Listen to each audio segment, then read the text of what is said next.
spiritual life. Sa Exodus 18:21 to 22, napakalayong panahon ang agwat, ay nagkaroon ng malaking problema si Moses dahil sa dami ng kanyang pinangungunahan. At alam niyo po, ang mga tao, laging gusto yung top leader ang aasikaso sa kanila. Parang sa church ngayon, lahat ng may problema, gusto yung head pastor ang magka-counsel. Lahat ng mga ikakasal, gusto yung head pastor ang magkasal. Lahat ng ililibing, lahat ng i-dedicate kay tao, tricycle o TV, gusto yung head pastor. Yan ang naging problema ni Moses kasi ang daming tao, kulang siya. Kaya tuloy ang kanyang paglilingkod ay naging manipis na lamang at kulang-kulang at napakadali niyang mapagod. Pinagsabihan siya ng kanyang biyanan na lalaki na si Jethro kung anong kanyang dapat gawin. But select capable men, sabi, from all the people. Men who fear God, trustworthy men who hate dishonest gain, and appoint them as officials over thousands, hundreds, fifties, and tens. Have them serve as judges for the people at all times, but have them bring every difficult case to you. The simple cases they can decide themselves. They will make your load lighter because they will share it with you. Talagang maraming mga matatanda, matalino. At ang payo ng matandang lalaki, hatiin mo ang mga tao, tumawag at pumili ng mga may kakayanan, mga makadiyos, magandang kalooban, at sila ang paharapin mo sa mga tao. Hati-hatiin mo ng libo-libo, daan-daan, 5-50, 10-10, at bigyan mo ng mga mangunguna sa kanilang pangkat para yun ang nakikinig ng mga problema nila, lumulutas sa kanilang mga suliranin, nagbibigay ng mga pasya sa mga nag-aaway at hindi magkasundo, at yun nalang mahihirap na kaso ang dalhin sa'yo. In other words, sinasabi ni Jethro kay Moses, para di ka malobat, kailangan huwag masyadong gamitin ang unit.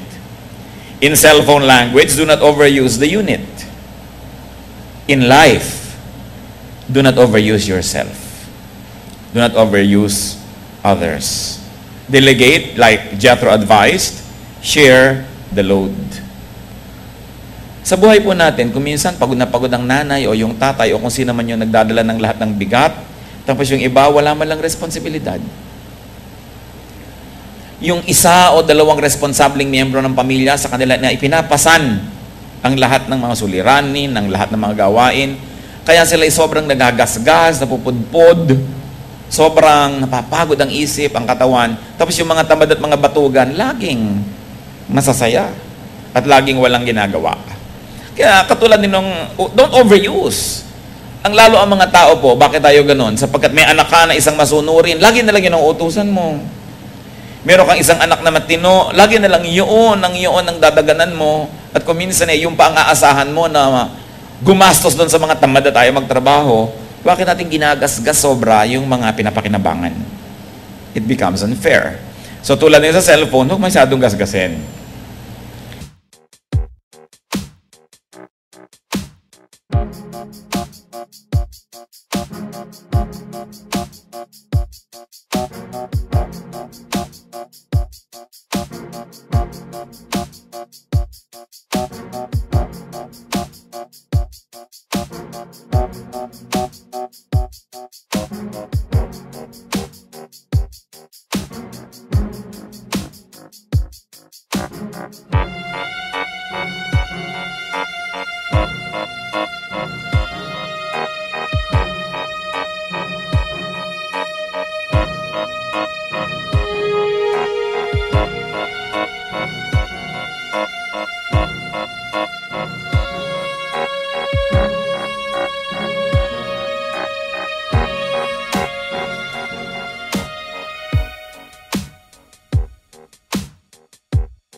Kaya katulad din sa cellphone language, keep the message short. Yung mga, meron pa akong kapatid na, 8 kasi kami magkakapatid akong bunso. So you can imagine, na 52 na ako, so pagkatanda-tanda na ng mga kapatid ko. So, yung panganay namin kapatid na lalaki, sabi sa akin yung mga pamangkin mo na yan, walang galang Bakit ka kako nagngingit-ngit? Sasagot ba naman sa akin sa cellphone K? Hindi man lang sabihin, okay po. Bakit K?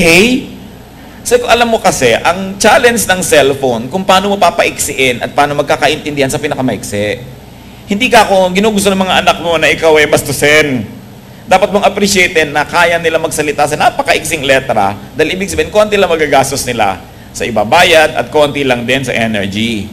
So, ganun din sa cellphone. Keep the message short. No? Si Jesus nga, sabi niyo po ng Panginoon natin sa Matthew 5:37, simply let your yes be yes and your no be no. Nakita niyo may connection? Huwag masyadong maraming salita. Ang mga tunay pong panipaniwalang mga pangungusap ng Panginoon, yung mga Sermon on the Mount, maiiksing mga sentences. No? Talagang yan ang pwedeng matandaan hanggang maisulat dahil maiiksi. In life, do not needlessly lengthen or stretch the use of your strength.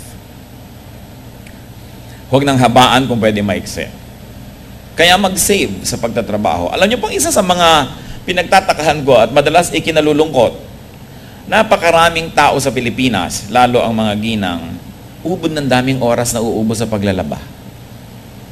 Halos nabubuhay na lang yata para maglaba. Lalo na nung araw na nilalaban pa yan, ikinukula, pinapalo-palo pa, inaalmirol, talagang wala ka nang gagawin kundi maglaba. No? Yun lang ba ang buhay? Bagamat mahalaga yung gawain na yon. Yung mga nagluluto, magluluto yan, pagkakain ng mga tao, pagkaligpit, maya-maya, lutoan na naman. Dapat siguro tayong gumawa ng mga paraan na mas magkaroon tayo ng maraming free time para payamanin ang ating isip, para magkaroon din tayo ng mga kasiyahan na gusto ng Diyos na lasapin natin. So, kailangan makadevelop ang mga tao ng paraan para paiksiin ang pagtatrabaho. Tulad ng pagpapaiksi ng mga mensahe sa cellphone. Nung araw, meron kaming bahay sa Pasay. Ting lalang dudungaw ako, walang ginagawa ang mga tao sa buong paligid ko di maglaba. Labahan ng labahan ng laban. So, tumanda na ang mga ito at mamamatay na ng kalalaba. Bagamat hindi yan masama, hindi mabuti ka tayo, mahilig sa malilinis, sa mga damit. Pero hindi lang yan ang buhay. Ang buhay ay hindi lang sa mga household chores. Kaya dapat din ang ating mga nanay, ang ating mga ate, o kung sino man ang masisipag sa bahay, tulungan para makalaya sila sa anghahabang trabaho. Magkaroon sila ng panahon na palaguin ang kanilang isip, ang kanilang personalidad, para yung buong pagkatao na inilaan sa kanila ng Diyos, maabot nila sa buhay na ito. Isa pa po nating matututunan dyan sa sinasabi sa cellphone, keep the message simple. Hindi yung mga long sentences, hindi ang daming pinag-uusapan, tapos sa kapapalit-palitan nyo ng message, hindi nyo na alam kung ano pinag-uusapan nyo. So tanongan kayo ng tanongan, lalong humahaba, lalong dumadami ang gastos. Sa panalangin din, ang turo ng Panginoon sa Matthew 6:7-8, and when you pray, do not keep on babbling like pagans, for they think they will be heard for their many words. Do not be like them, for your Father knows what you need before you ask Him. Hindi po natin pwedeng itumbas sa haba ng mga dasal ang kabanalan ng isang tao. So kung pwede yung masabi sa konting salita at konting dasal, tapos na, meron na kayo ibang oras para may gawin ng ibang bagay. Maging ang Diyos ay hindi niya gustong pagkakahabang mga panalangin. Kailangan meron din tayong gawing iba sa buhay. So pinag-aaralan natin, like the cellphone, to keep our messages simple. Kahit sa mga pulpit, di ba? Ang paborito yung mga pastor, yung maiiksi ang mensahe. Ayun ang mga kongregasyon nung inabot na sila ng gutom, naubos na lahat ng candy sa bag, hindi pa tapos ang mensahe. No? Nag-i-eskrima na ang mga mata ng mga member, nagtitingin na. At yung mga bisita, sinisi ko na yung nagyaya, bakit mo ako sinama dito? Ang haba-haba. No? So kailangan maiksi. In life, we should simplify our procedures because complexity vexes. Nakakagulo ng isip yung komplikadong mga bagay. Isa pa pong lesson sa buhay na pwede nating makuha mula sa cellphone, recharge. Kahit naman cellphone na pinakamahal, hindi naman pwedeng hindi mo i-recharge. Nauubos yung baterya, pagpapahingahin mo yung baterya, i-recharge mo. So sa buhay, recharge. Magpahinga. Hindi ko po alam kung ang problema niyo ay sobra kayo nagpapahinga o sobra kayo mga pagod. Pero kung sakali man na sobra kayo napapagod, hindi po kabanalan yan. Hindi ikinalulugod ng Diyos ang sobrang pagpapagod. Kaya nga siya na mismo ang nag-utos ng araw ng pahinga. Leviticus 23 verse 3, there are 6 days when you may work, but the 7th day is Sabbath of rest. Napakabait po ng ating Diyos, no? Pati ang pahinga inuutos. Nakakita ba kayo ng amo na inuutos ang pahinga? Kailangan magpapahinga ka. May parusa pag hindi ka nagpahinga. No? Pero ang Diyos sabi, kailangan magpapahinga ka. At maging ang mga lingkod po niya at ang kanyang mga kasamang disciples, nung sobra sila nagiging busy sa dami ng tao, nagpapagamot, tumihingi ng payo, nagpapapanalangin, Pinatid ng Panginoon yung paglilingkod sa napakaraming tao. Niyaya niya ang kanyang mga disipulo sa isang malayo, tahimik na lugar para sila magpahinga. Sapagkat hindi sila kakaoras kumain. Mark 6:31, "Come with me by yourselves to a quiet place and get some rest." Magpahinga po kayo kung sobra kayo nagpapagod sa buhay.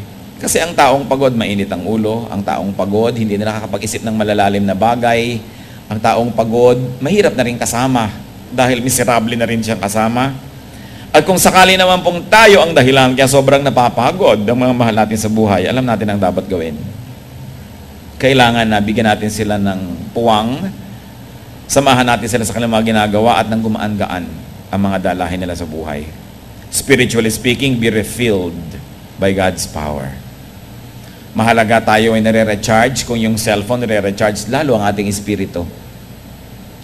Meron kang panahon ng pananahimik, pag-aaral ng salita ng Diyos, pananalangin, at pagpapahinga lang. Hindi nyo kailangang punuin ang lahat ng oras ng may ginagawa. Alam niyo po kasabihan, lalo na yung mga matatanda nung araw, yung mga lola natin, na sila ay marurunong. Palagay ko po, ang isa sa mga dahilan kung ba't sila talagang marurunong, bagamat marami sa kanila hindi naman mataas ang naabot sa formal na edukasyon, hindi naman nakapagtapos ng kung ano-ano mga formal na kurso, kasi madala sila na nagbubulay-bulay. Di po ba nung araw, halos ang lahat ng bahay may mga balkon, tapos may silyon, tapos may tomba-tomba, uugoy-ugoy ang matanda dyan. At sinasabi po ng mga psychiatrists, yung pag-ugoy-ugoy na yun, actually, it brings you to a certain level of relaxation where you are able to transcend the mundane physical environment. Na nalalampasan ng tao at ng kanyang isip at ng kanyang diwa, yung mga bagay na nakaliligalig, kung nananahimik siya at minsan ay uugoy-ugoy lang sa duyan. Kaya yung duyan ay bahagi ng kultura ng Filipino na nawala na yata. No? Kaya wala nang nagbubulay-bulay. Kaya maraming matatanda rin ngayon pagka nagbigay ng payo sa'yo, nakakaduda, parang wala yatang natutunan ng matandang ire. No? Hindi na yata nagbubulay-bulay.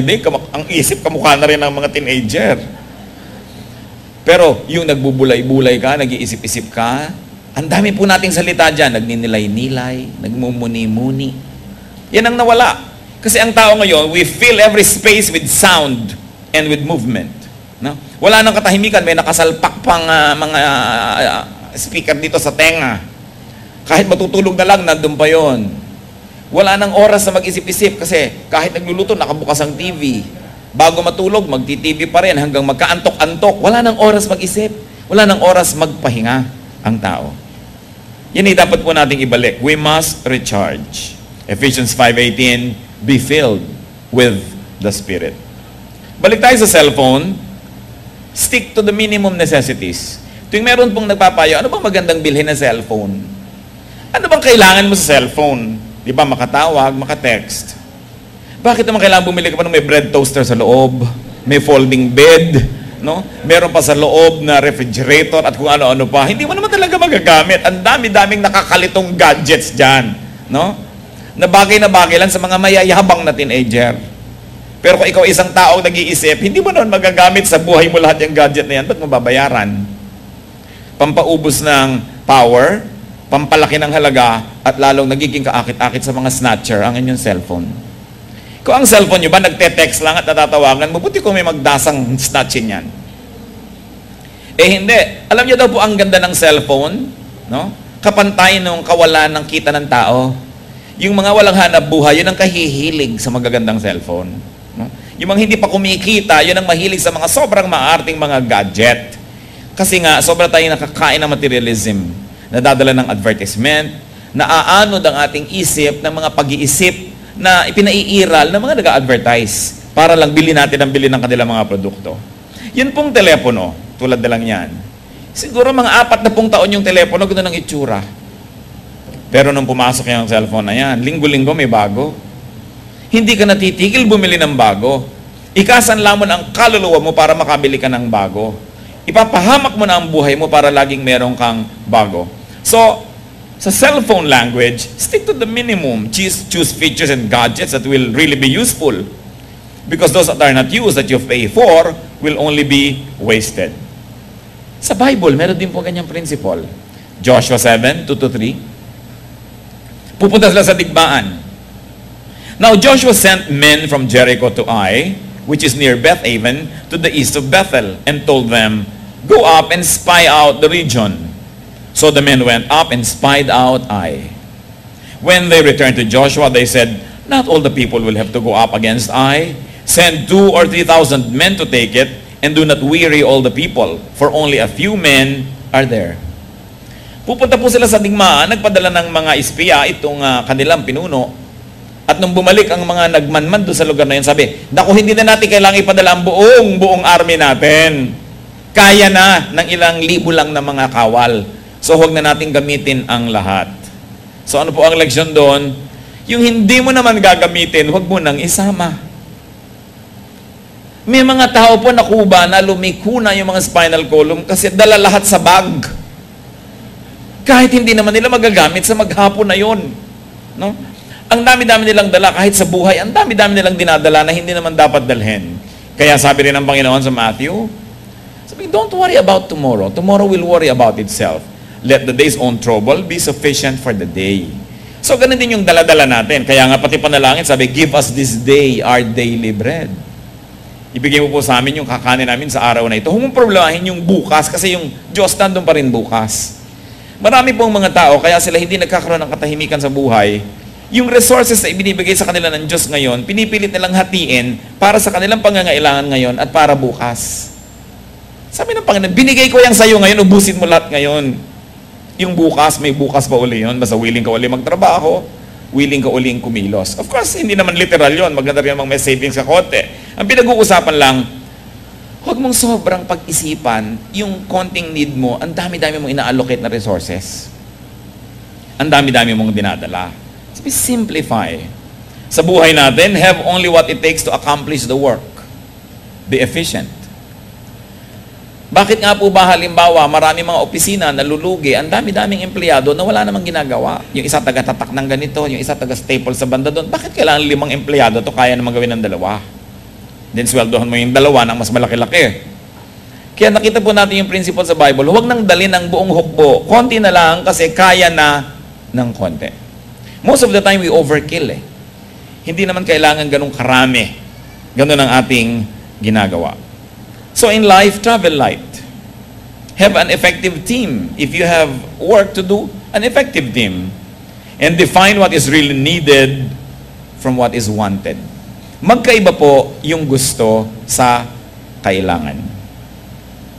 Ang madalas nalilito ang tao kung ano yung kailangan at kung ano ang gusto.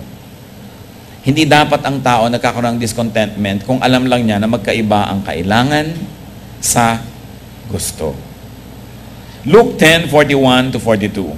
Sabi ng Panginoong Hesus, "Martha, Martha," the Lord answered, "You are worried and upset about many things, but only one thing is needed."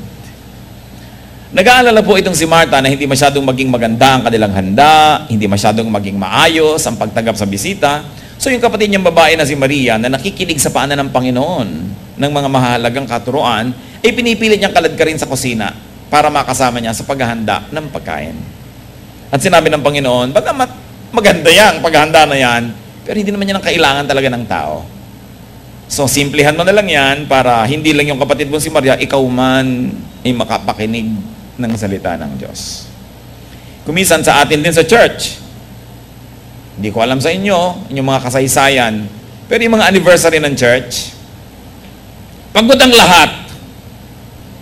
Wala nang nakakapakinig ng message, wala nang nakaka-worship dahil lahat nandun sa likod, naghahiwa, nagtatantad, naghahanda ng kung ano-ano, ang mga technician, ang mga dancer, ang mga musician, ang dami-dami nilang hinanda, yung sobrang napakagarbong mga programa. At the end of the day, wala namang na-bless.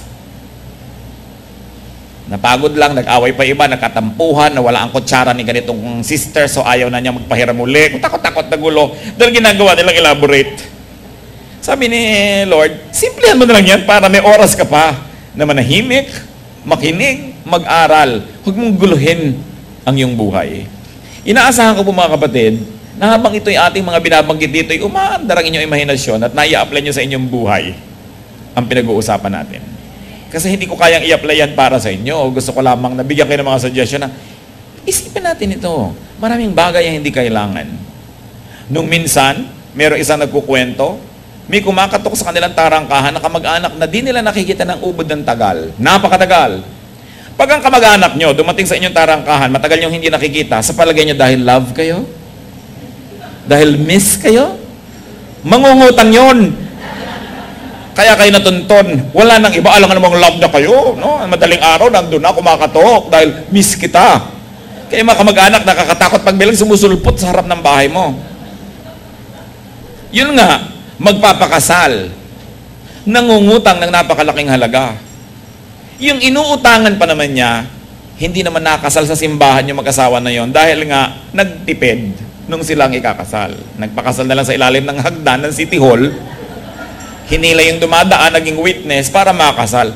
Tapos ngayon, uutangan niya ng pagkaraklaking halaga para ikakasal daw yung anak niya.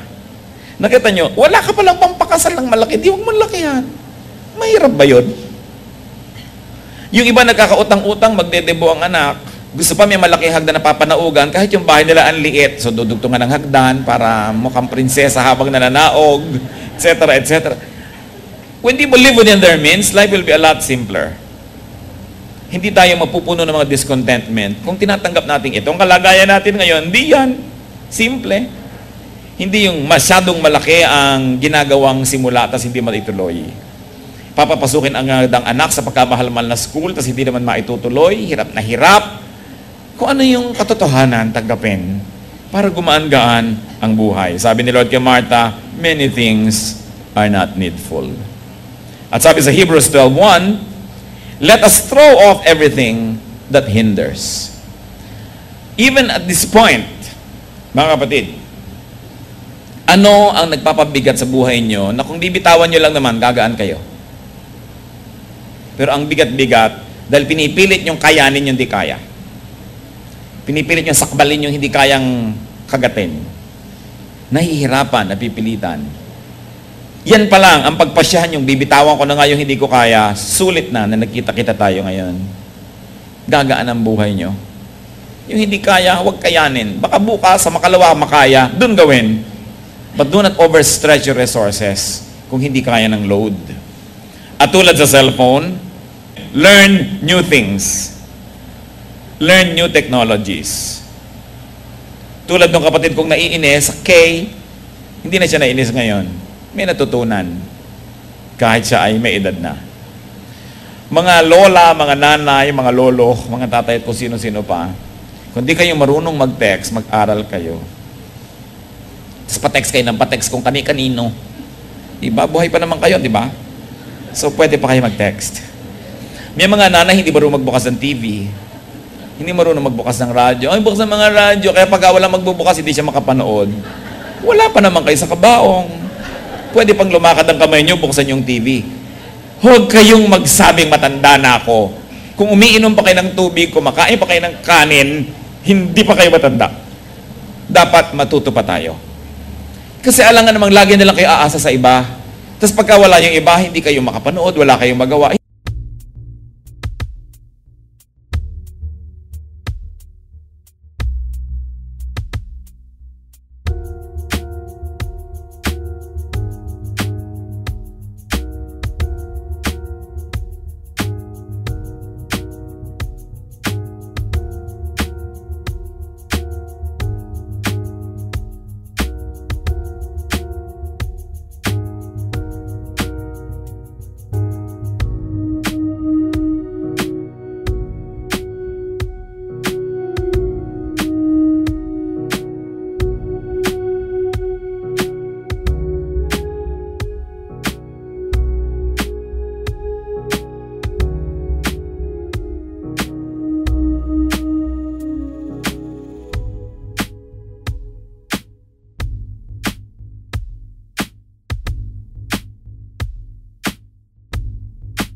Hindi kayo aandar. So, pwedeng pag-aralan yan. Stretch the resources that God gives you. Huwag kayong maasiwa o mainis o matakot sa mga bago. Kahit yung atin pong New Testament, may panahon na bagong-bago yun. Kasi ang umiira lang noon, yung tinatawag natin ngayong old. Kung tinanggihan ng mga tao nun yung New Testament dahil new, wala tayo ngayon. Maging ang mga classical songs po, yung mga iba kasi ayaw nila nung modern. Kuminsan kahit sa churches, ayaw nila ng modern. Gusto nila classical. Yung classical music ngayon, modern yun nung araw. Sa palagay nyo, nung sumulpot nyo, classical agad. Di ba? So yung classical music ngayon, pop yun nung araw. So huwag di kayo matakot sa pop.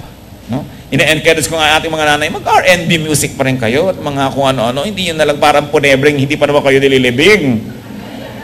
Kailangan ng tao yung bawat araw na binibigay sa atin ng Diyos, lasapin natin. Huwag po tayong mabuhay sa nakaraan at maging sentimental tuwing lulubog ang araw, puro lungkot, puro pag-alala ng mga good old days, mga lumipas. Binibigyan pa kayo ng Lord ng araw na ito, ng bukas, ng next week, kasi gusto pa niyang lasapin nyo yun. Hindi natin dapat ikulong ang ating isip sa nakaraan. Sapagkat ang pagkukulong sa nakaraan ay parang pagbabaliwala sa kasalukuyan at sa hinaharap na patuloy namang ibinibigay pa sa atin ng Diyos. Mag-aral ng mga bago. Sapagkat ang isip, napakalaki ng pwedeng marating. Sabi po ng mga scientific at nag-aaral ng utak ng tao, wala pa daw sa 5% ng kayang gawin ng utak ang ginagawa ng tao. So napakarami pang pwede. Marami pa. Tsaka yung mga matatandang malabo mata, abutan mo, alam na alam ako magkano. No? Yung mga sabi mo, makakalimutin, tandang-tanda kung sinong nagbigay, kung sinong hindi, magkano binigay na gano'n. So, hindi yung totoo. No? Yung isip natin, paandarin natin, practicein ang practicein. Alam niyo kung ba't ko ito sinasabi? Lalo sa mga mahal natin ng mga senior citizens, hindi para kayo laitin o ipahiya. Kasi gusto pa kayo mag-enjoy sa buhay. At yun ang gusto ng Diyos para sa atin. Kailangan merong mga bagong, mga kasiyahan na nalalasap. Age is not an excuse to stop learning. Lamentations 3:22-23. The Lord's compassions never fail. They are new every morning. Great is your faithfulness. Ang Diyos po mahilig sa bago. Kaya pati araw-araw may bagong pagpapala. Merong bagong umaga. Mark 2:22. No one pours new wine into old wineskins. If he does, the wine will burst the skins, and both the wine and the wineskins will be ruined. No, he pours new wine into new wineskins. Wala po sa kultura kasi natin yan yung paglalagay ng alak sa mga balat ng hayop, no? Pero sa Israel, uso yan. Pagka matagal na kasi yung balat ng hayop na pinatuyo, malutong na. Pag binigyan mo ng bagong alak na doon pa lamang magsisimulang makurta o mag-ferment, sasabog, masisira. Kaya sabi niya, pag bago ang alak, bagong lalagyan. So pag may mga bagong ideya, may mga bagong blessing, dapat bago ang puso, bago ang utak na lalagyan. We must continue to renew our minds. Hindi mo laging pwede sabihin, nung araw ganito, nung araw ganito. Tapos na po yung nung araw. Kailangan harapin mo yung ngayon. At hindi masama yung ngayon. Madalas lang mukhang nagiging masama sapagkat ginagawa nating sumasama pagka ikinokumpara yung noon at ngayon. Sasabihin ng iba, ang hirap-hirap naman ang buhay ngayon. Mabuti pa nung araw, maghunos dili kayo sa sinasabi nyo. Kasi nung araw, para ka lang mag-init ng kape, magsisiba ka pa ng kahoy, magpaparikit ka pa ng kalan, magigiling ka pa ng kape, talagang kumain ka na ng usok at abo at kung ano, bago ka magkakape. At yung tubig mo na yun, sasalukin mo pa sa balon. Ang banyo nyo nandun sa kaduluduluhan ng bukid. Napakahirap tong araw. Huwag niyo sabihin, mas mahirap. Dali nga noon. No? Sasabihin pa nung iba, buti pa nung araw, maraming nabibili ang pera. Ngayon, wala. Ang tao nga ngayon, pati inumin, binibili. Nung araw, binibili ba yan? Marami tayong binibiling hindi binibili nun. Drinking water. Diba? Nung araw, kahit may buteteng gagawin, iniinom mo yan. Ngayon, kailangan sosyal, no? Mineral water pa yung iinumin mo. Ang tao, nagbabayad ng cable, nagbabayad ng load, nagbabayad. Nung araw, wala. Ibig sabihin, may ibinabayad. So, mas may pera ang tao ngayon kaysa noon. Huwag kayong nagreklamong mahirap ang buhay ngayon. Nung araw, ang tao namamatay sa appendicitis. Nung araw, pagka bigla ka nagka-epilepsy, sabihin matanda, naku, namatanda. No? Natamaan ng masamang hangin. So pag may sakit ang matanda nun, wala nalang inaabangan sila kundi mamatay. Kaya ang haba ng hingalo. No? Mga 2-3 araw na hingalo, ang tagal-tagal. Kaya ang mga patay nung araw, ang papangit. Paano 3 araw ka naghihingalo? Alangan mo maganda yung bangkay mo. Ngayon, sari-sari ang ginagawa ng tao para pahabain ang buhay. Meron pang painless birth. Halos ngayon napakarami ng painless na everything Huwag kayong reklamo ng reklamong mahirap ang buhay kasi nagmumukha tayong walang utang na loob sa Diyos. Sabi niyo lagi araw-araw, ay, ang sarap ng buhay. No? Nung araw, mayayaman lang nakakapanood ng TV. Ngayon pati magbabalot, nagte-text. Alam niyo yung mga pharaoh nung araw sa Egypt, mga emperador sa Roma, hindi nakaranas siya nung nararanasan pinakasimpleng OFW na nag-aeroplano. No? Na nakakaranas ng air conditioning. Not even the pharaohs of Egypt had air conditioning. Ngayon, kahit wala kang pera, pumasok ka sa mall, nalalamigan ka na, ang buhay masarap. So, tingnan natin yun, lasapin natin, maganda ang buhay, maganda ang mga bago, huwag tayong negative. Na pinipilit natin yung makaugalian nung araw, ay ipairal sa ngayon. Sapagkat ang maganda, pinaghahalo mo yan, nakaka-develop ka ng mga bagong kaugalian na angkop sa mga pamumuhay at technology ngayon. Sa mga katuruan lang po, marami nung araw bago. Nung panahon ni Paul, ang mga pinagsasasabi niya, bagong-bago sa paningin ng mga iba. Acts 17, 20-21. Ano pong sabi ng mga tao sa Athens kay Paul? You are bringing some strange ideas to our ears and we want to know what they mean. All the Athenians and the foreigners who live there spent their time doing nothing but talking about and listening to the latest ideas. Nakita niyo po, nagtuturo si Paul ng kaligtasan sa pangalan ni Jesus? Unheard of. Wala nung araw na ganun. Bagong-bago yun. Pagkat bukas ang tenga at isip ng mga Athenians, sa niya, bago yan na, ipaliwanag mo nga. Tayo po mga kapatid, pag nakakarinig ng bago, anong tawag natin? Demonic yan. Diba? Pag may narinig ka medyo bago, masama yan, kulto yan. Pag may narinig kang bagong-bago, naku, ano yan, nakakatakot yan. Pero sila, sabi, ano ba yung bago? Ipaliwanag mo. That's the attitude. Kahit po tayong mga Kristiyano, nakakarinig mga ibang paliwanag, ibang ideya, huwag nyo agad masamain. Pakinggan nyo, suriin. Sapagkat kung hindi nagkaroon ng ganung pagkakataon na ibinigay sa Christianity, walang Christianity ngayon. Sinuri, pinakinggan. Kahit yung ating mga pananaw, ng mga relihiyosong pananaw, ng mga henerasyon na, pwede yan suriin. Pwede yung tapunan ng bagong liwanag at magkaroon ng mga bagong kahulugan sa ating buhay so that the Word of God will continue to be relevant in people's lives. You cannot impose the application and the interpretation 50 years ago to life today. Hindi nagbabago ang salita ng Diyos, pero nagbabago ang buhay ng tao, nagbabago ang lahat ng bagay at mga pananaw. Kailangan patuloy na magbago ang ating scholarship. Hindi para ibahin ang salita ng Diyos, kundi ito ay bago at nagbabagong mga kahulugan sa ating buhay. Kaya we have to move with the times. Lumalakad ang panahon. Ecclesiastes 3:1 and 6, there is a time to keep and a time to throw away. Talagang merong panahon na itatapon man na yung luma. Kasi wala nang lugar para sa bago eh. Kailangan magkaroon ng lugar. Philippians 3:13, sabi ni Paul, one thing I do, forgetting what is behind and straining toward what is ahead. Yun daw ang ginagawa niya, nililimot na niya yung tapos na at gusto niyang harapin yung darating pa lang. So learn new ideas, learn new theologies. God doesn't change, but the way we understand God and the way God can be made king and relevant to our lives can change. Yung mga pag-a-apply natin ng mga bagay na yan, new hermeneutics and interpretations, new applications of God's Word. Sa Isaiah 48, 6-7, bagamat ito'y daang-daang taon bago ang panahon ni Jesus, sabi ng Diyos sa propeta, from now on, I will tell you of new things, of hidden things unknown to you. They are created now, not long ago. You have not heard of them before today, so you cannot say, yes, I knew of them. Nakita niyo po, sinasabi? May ituturo ako sa yung bago. Hindi mo pwedeng masabing, luma na yan, narinig ko na kasi bagong mga likhang bagay pa lang yan. Mga bagong likha na mga kaisipan at paraan ng pag-iisip at mga katuruan. At yan ay panahon ni Isaiah. Nung panahon na yun, napakarami na lang antigong paniniwala. Napakarami ng mga paniniwalang nakaukit na sa bato, hindi na pwedeng baguhin. At yun na ang tingin ng iba na kumpletong pagpapahayag ng kalooban ng Diyos. Pero sabi, meron pa. Sapagkat ang Diyos ay creative, hindi siya nauubusan ng kini-create. Hindi siya nauubusan ng kakayahan na maging bago. Bago ang pananaw, bago ang panglasa, bago ang pag-aangkop.